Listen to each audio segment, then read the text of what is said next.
এই যে বাংলাদেশের রুলিং ক্লাসের শিক্ষা ব্যবস্থা যে অত্যন্ত জনবিরোধী, অগণতান্ত্রিক এবং ফ্যাসিবাদী, তার প্রথম প্রমাণ সে কিন্ডারগার্টেন থেকে ইংরেজিতে চালু করে এবং ট্যাক্স বই ভারত থেকে আমদানি করে। এখন আপনারা যেগুলো আলোচনা করেছেন আমাদের বাংলা মিডিয়াম হবে, সেখানে আবার দেশীয় সিলেবাস ইংরেজি ভার্সন এটা কেমন করে করলো?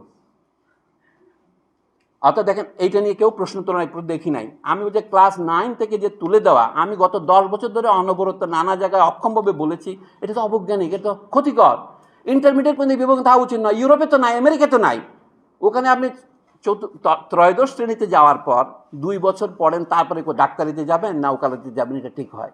এই যে আমাদের গিনিপিগ হিসেবে ব্যবহার করা হলো, এইটাই হচ্ছে কলোনিয়াল এনলাইটেনমেন্টের বৈশিষ্ট্য। অনুপ্রাহীর অবগতির জন্য বলছি, এটা তা আমাদের রন্ধ্রে প্রবেশ করেছে। তাহলে আমাদের শিক্ষা একদিকে সর্বজনীন হয়নি, এর শ্রেণী বিভক্ত, নানা রকম টুকরা টুকরা হয়েছে। আর দিকে শিক্ষা আনন্দদায়ক নয়।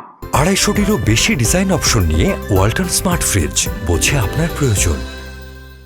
সেই শিক্ষাকে যদি আমি আনন্দদায়ক করতে চাই, আমি রাবীন্দ্রিক কথা বলছিলাম যে আনন্দদায়ক বলে অনেক বলে কি শুধু নাচ গান থাকবে, তা নয়। শিক্ষা হচ্ছে আপনি যা করতে চান, আপনার প্রতিভা করতে পারে, তাহলে কি করা যেতে পারে? শিক্ষা যদি অর্গানিক হয়, তাহলে এর মধ্যে দৈহিক শিক্ষাও থাকবে, মানে কায়িক পরিশ্রম করতে এমন শিক্ষাও থাকবে, ম্যানুয়াল লেবার এবং মেন্টাল লেবার, যেটাকে আমি ইন্টেলেকচুয়াল লেবারে বলি, সেটাও থাকতে হবে। তাহলে সেটা করতে হলে আপনার কী হবে?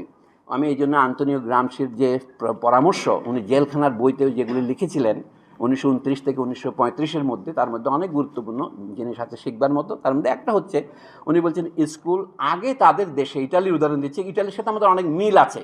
কার্ল মার্কসও বলেছেন ইটালি মানে বলে কি ইউরোপের ভারতবর্ষ বলা যায় ইটালিকে, যে তার শুধু শারীরিক গঠন থেকে নয়, তার অর্থনৈতিক উন্নতির দিক থেকেও ইউরোপের পুঁজিবাদগুলির মধ্যে সবচেয়ে পরের পুঁজিবাদ। এই জন্য ওখানে ফ্যাসিবাদের উদ্ভব হয়েছে। আমাদের এখানে ফ্যাসিবাদের উদ্ভব নিয়ে আমি আজকে আলোচনা করবো না, কিন্তু তার অনেকগুলো ঐতিহাসিক সূত্র আছে।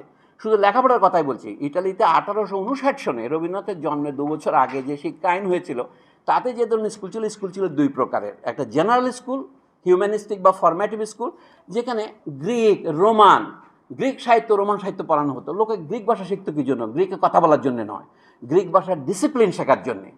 আমাদের এখানে সংস্কৃত শেখা যেরকম আর কি, সংস্কৃতে কথা বলার জন্য আমরা সংস্কৃত শিখি না।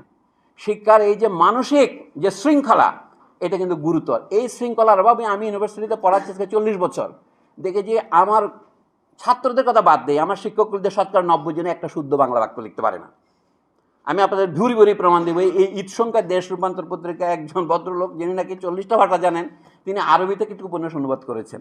উপন্যাসের নাম উত্তরে দেশান্তরের মৌসুম।